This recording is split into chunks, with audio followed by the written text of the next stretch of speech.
There is a barangay in Zamboanga City called Tetuan. Today, it is a busy, ordinary neighborhood, the kind of place where children play in the streets and vendors sell fish at dawn, and the ordinary rhythms of Filipino coastal life carry on without ceremony.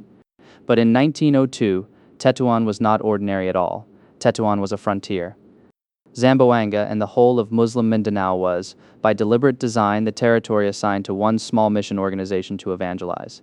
Not because it was easy, because it was considered the hardest place in the entire Philippine archipelago to plant a church. And it was there, in that hard place, that a Norwegian fisherman's son and his Swedish schoolteacher wife built the first Protestant chapel in the whole of Mindanao. Their names were David and Hulda Lund, and what they started in Tetuan in 1902 would eventually become a denomination of nearly 500,000 people, planting churches across every region of the Philippines and sending missionaries to 17 countries around the world. This is that story. To understand why David and Hulda Lund ended up in Zamboanga, you have to understand the organization that sent them. In November 1881, a Canadian-born pastor named Albert Benjamin Simpson resigned from one of the most prestigious pulpits in New York City. His wealthy congregation did not want the poor immigrants he had been bringing to faith to worship alongside them. Grieved, Simpson walked away from comfort and status and started something new. He gathered 7 people and began what would become a global mission movement. By 1887, Simpson had founded 2 parallel organizations, one for domestic missions and one for foreign missions. They merged a decade later into the Christian and Missionary Alliance, the C&MA. And at the theological center of everything Simpson built was what he called the fourfold gospel: Jesus Christ as Savior, Sanctifier, Healer, and Coming King. Not a safe, decorative Christianity for the comfortable, a full, transforming, hope-saturated faith for the overlooked and the forgotten. Simpson himself wrote 172 hymns and 101 books. He founded the first Bible college in North America, and he sent missionaries specifically to the places other organizations considered too difficult, too dangerous, or too resistant to the gospel, which is precisely how the C&MA ended up in Muslim Mindanao. When Protestant mission organizations divided the Philippines among themselves under the Comity Agreement of the early American period, the C&MA was assigned to Western Mindanao and the Sulu archipelago. This was not a prize assignment. This was by universal consensus the hardest mission field in the entire country, predominantly Muslim, animistic in the interior regions, geographically remote, and deeply resistant to outside religious influence. The C&MA accepted it, because that was exactly the kind of place A.B. Simpson had built them to go. On December 22, 1863, a boy was born in a poor coastal cottage in Indrevær, Norway, in a fishing community where life was defined by hard work, the cold sea, and the absolute necessity of ingenuity. His parents were cotters, landless laborers who made their living from the water. They were poor, but they were not simple. His father was exceptionally intelligent. His mother could sing. The boy's name was David Olai. He inherited both gifts. Despite the poverty of his childhood, David worked hard enough to fund his own education, graduating from middle school in Bodo with the highest marks in his class in 1886. Then he traveled to America, the way young men of ambition did in that era, working on farms and in factories during summer and studying during winter. He attended Augsburg Seminar in Minneapolis. He traveled to the West Indies and Japan, studying medicine along the way. At some point in America, a wealthy Swedish-born farmer named Lund became so impressed by the young Norwegian's Christian character and intelligence that he offered to let David inherit his estate, on one condition that he take his surname. David agreed.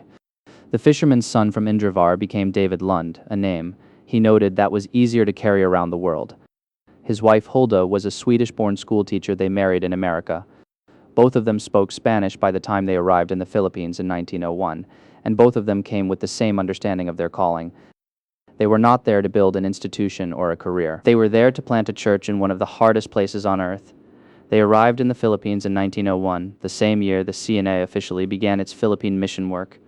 The very first missionary, a woman named Ellen White, had arrived that year, but her work was short-lived when she married a missionary from another denomination. The Lunds came as part of the wave that followed. They were assigned to Zamboanga and the Sulu Islands. They began preaching in the streets and in the shops. They held services wherever anyone would listen. And in 1902, with the help of fellow missionaries Carlson and William Abel, the first Protestant chapel in all of Mindanao was built in Barangay Tetuan, Zamboanga City. I want to pause here and make sure we understand what the Lunds were actually walking into, Because it is easy, looking back across more than a century, to narrate the founding of a church as if it were inevitable. It was not. Zamboanga and the Sulu archipelago had resisted outside control for centuries. The Moro people of Muslim Mindanao were among the most resistant communities to Spanish colonial rule in all of the 300-plus years of Spanish occupation. They had fought, they had maintained their faith, their identity, and their independence against an empire that subdued the rest of the archipelago. They were not looking for a Norwegian missionary with a Spanish phrase book and a Bible. The C&MA's own records describe the early ministry as one that hardly took off at the beginning.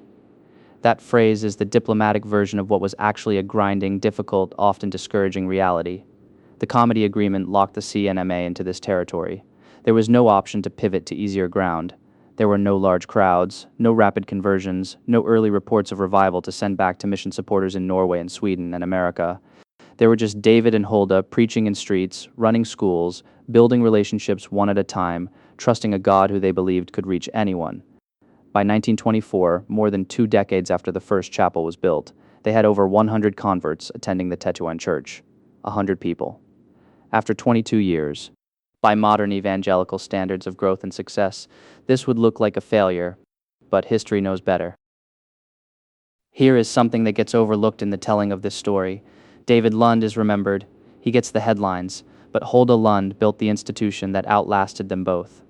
In 1903, just 1 year after the first chapel was built, Hulda established a school for girls in Barangay Tetuan. She also ran a Sunday school and kept a home for orphan girls. She was not waiting for the church to grow before she invested in children. She understood with a schoolteacher's clarity that education and faith formation go together, that you do not just preach to a community, you serve it, you shape its next generation. In 1920, John A. McMillan added a boys' school in Barangay Mercedes. 2 schools, a girls' school and a boys' school. Built in the hardest mission field in the Philippines, in a city that was overwhelmingly Muslim, by a Norwegian and a Swede who had come from the other side of the world. Then, in 1925, David Lund died. He had worked tirelessly until the end, traveling the Sulu Islands, building churches and relationships, carrying the gospel into geography that punished the effort. He was in his early 60s. Hulda continued the work until her own death around 1940. By 1926, Robert A. Jaffray, a C&MA missionary in China who came to assess the Philippine field and refused to recommend closing it, had recommended instead that a Bible training school be established. His recommendation was taken seriously. The 2 schools the Lunds had started became the foundation. In 1928, the Ebenezer Bible Institute was formally organized, merging the girls' and boys' schools under one roof with George Strom as its first principal. What had begun in Hulda's schoolroom in Tetuan in 1903 had grown into a Bible college. Today, that institution is the Ebenezer Bible College and Seminary, the oldest and largest Bible institution of CAMACOP, located in Calarian, Zamboanga City. It has trained generations of Filipino pastors, church planters, and missionaries. Its government recognition by CHED makes it the only ecclesiastically founded institution of CAMACOP recognized by the Philippine government. Hulda planted a school. The school became a seminary. The seminary built a denomination. World War II devastated the Philippines. Churches were closed, missionaries were interned or forced out, and the fragile networks that had been built over 40 years were disrupted. When the war ended and liberation came, the C&MA returned to find that the churches it had planted had survived, scarred, scattered, but alive, and they had done something remarkable in the process. They had decided they were ready to stand on their own. On February 7, 1947, 13 local churches came together and incorporated themselves as the Christian and Missionary Alliance Churches of the Philippines, CAMACOP. Not 13 churches dependent on an American mission board. 13 self-supporting, self-governing Filipino congregations, formalizing what they had already become during the years when the missionaries could not be there. Reverend Jeremias Dulaca was elected as the first chairman and president, serving from 1947 to 1957. The organization was registered with the Securities and Exchange Commission in 1949 and became a legal entity. In 1957, Reverend Florentino de Jesus, Sr. succeeded Dulaca. And so the succession continued, an unbroken line of Filipino leadership carrying forward what a Norwegian fisherman's son and a Swedish schoolteacher had started in a chapel in Tetuan 45 years earlier. Here is where the story stands today. CAMACOP is now one of the largest evangelical Protestant denominations in the Philippines. The denomination that began with 13 self-supporting churches in 1947 has grown to more than 2,900 churches nationwide. Its membership stands at approximately 470,000 people. About 8,400 local workers and church planters serve across the country. 9 residential Bible institutions and 24 non-residential training centers continue the educational vision that Hulda Lund started with a girls' school in 1903, and 52 national and international missionaries serve in 17 countries around the world. The church that the comedy agreement planted in what everyone agreed was the hardest ground in the Philippines is now sending missionaries globally, and the original chapel in Tetuan, Zamboanga City, the first Protestant church in all of Muslim Mindanao, still stands, still functions, still worships, after more than 120 years. In Isaiah 41:17-18, God says, "When the poor and needy seek water, and there is none, and their tongue is parched with thirst, I the Lord will answer them, I the God of Israel will not forsake them. I will open rivers on the bare heights and fountains in the midst of the valleys. I will make the wilderness a pool of water, and the dry land springs of water." Muslim Mindanao in 1902 looked like wilderness ground, dry ground, ground where the gospel had never taken root, ground where every other mission organization had looked and stepped back. David and Hulda Lund walked into that wilderness with nothing but the word, a school, and a conviction that God does not forsake the hard places. He never did. What looked like dry ground for the first 20 years became rivers. What started with a Norwegian fisherman's son in a chapel in Tetuan became nearly 500,000 people worshiping Christ across every region of the Philippines. God opens rivers in the wilderness. He always has. He always will. If this video added something to your faith, your thinking, or your understanding of God's work, please hit the like button and subscribe. It helps this content reach more believers who need to hear it. And if someone in your life needs to see this, share it. That means more than any algorithm ever could. This channel exists to take the Word of God and the story of His work. No fluff, just faithful, honest, biblically grounded content. We are glad you are here. Stay with us. God bless you.